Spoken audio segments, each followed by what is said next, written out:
theater holds many opportunities for our imagination to wander. A blank canvas waiting for a story to unfold in the space. Lights, sets, costumes accompany an actor to help the audience suspend their disbelief. One light, though, is never seen by the audience in these productions, for this light is meant to be the protector of the theater while others are away guiding those who are lost. But to others, characters perhaps, looking for a place their story could be told, this light can beacon them to a place where they can see the past again and have their story told.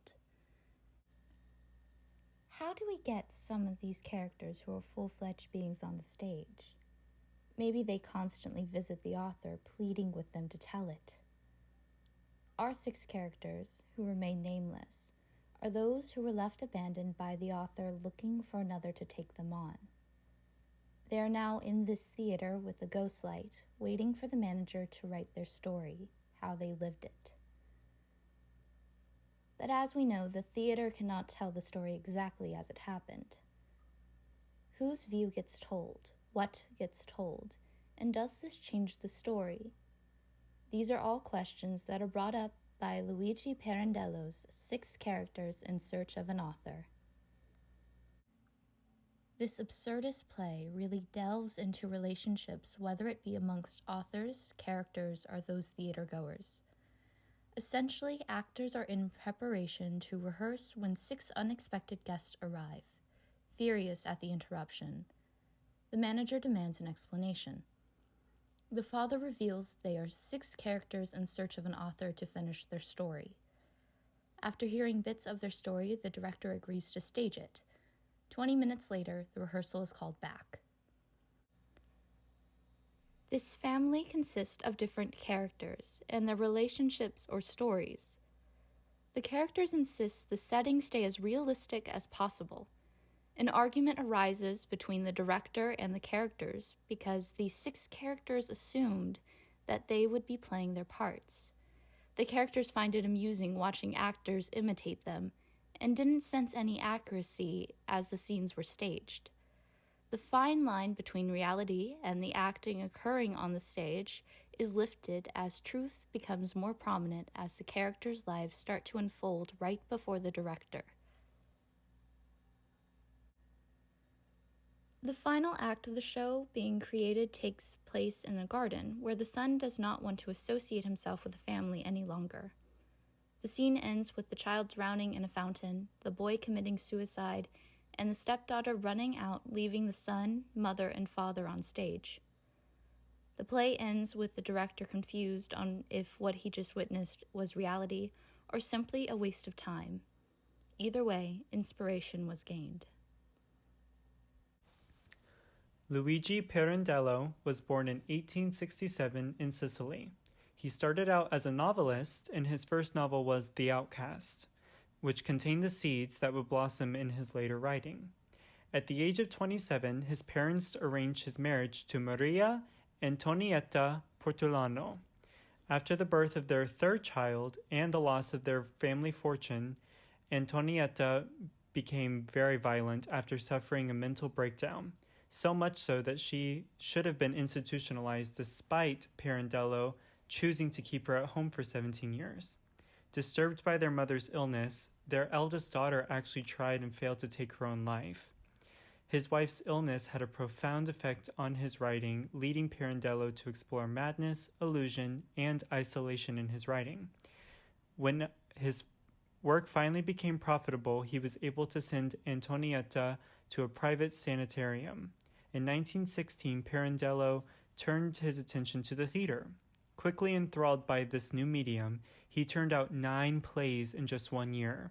His first 3 plays, Better Think Twice About It, Leola, and It Is So, If You Think So, were each written in less than a week. His first notable success was with As Before, Better Than Before in 1920. In 1921, in a 5-week span, Pirandello wrote 2 masterpieces, Henry IV and 6 Characters in Search of an Author. Six Characters opened to a very scandalous but a very successful opening in Rome, followed by similar circumstances in Milan. Almost overnight, the play was being directed by directors in London, New York, and Germany. Between 1922 and 1924, Pirandello became a major public figure, also receiving the Legion of Honor in Paris. Mussolini publicly announced his admiration for the playwright, and Pirandello opened his own art theater in Rome. Pirandello was clearly the greatest Italian playwright of his time, influencing writers such as Samuel Beckett, Harold Pinter, and Eugene Ionesco. Perhaps Pirandello best summed up his art himself when he said, "I have tried to tell something to other men, without any ambition, except perhaps that of avenging myself for having been born." Six Characters in Search of an Author is an absurdist meta-theatrical play. The play originally being performed on proscenium stages.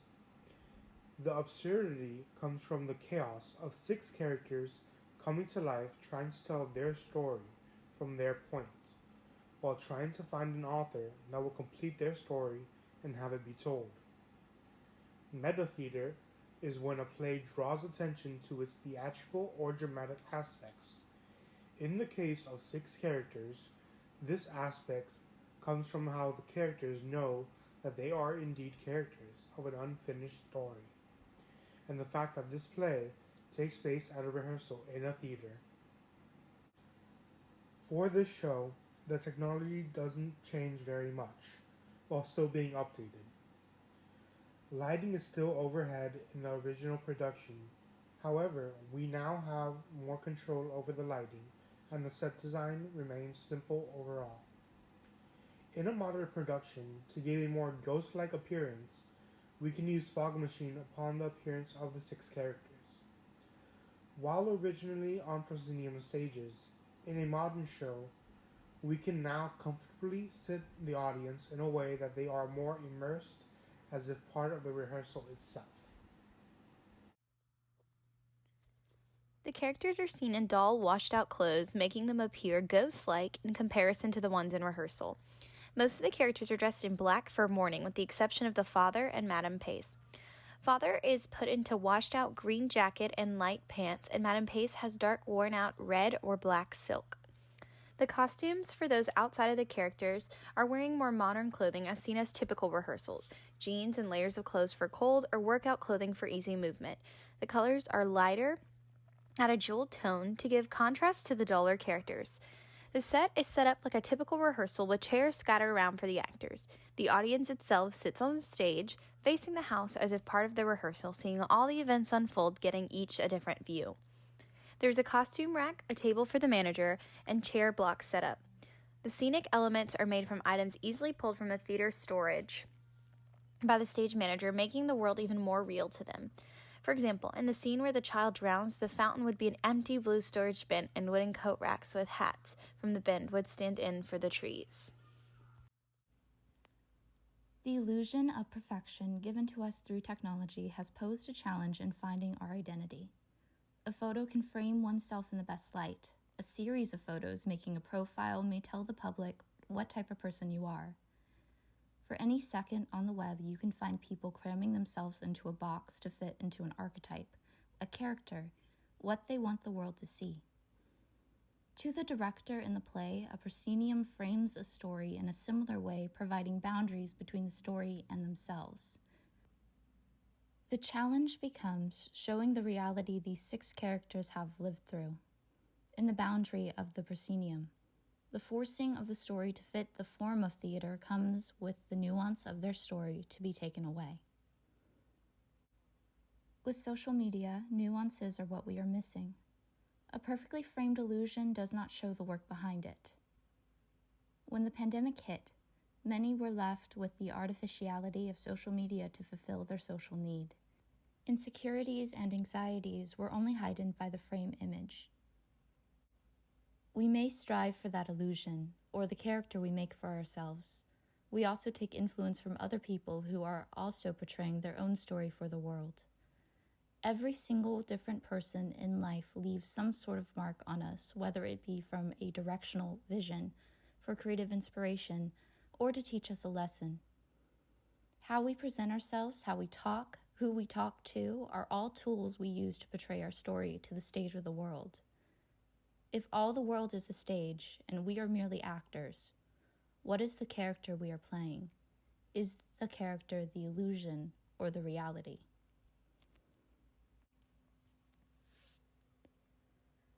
As the theater empties for the rehearsal's end, the character is sent away by a fed-up director, the stepdaughter running out laughing. The ghost light is brought out again to give the guiding light.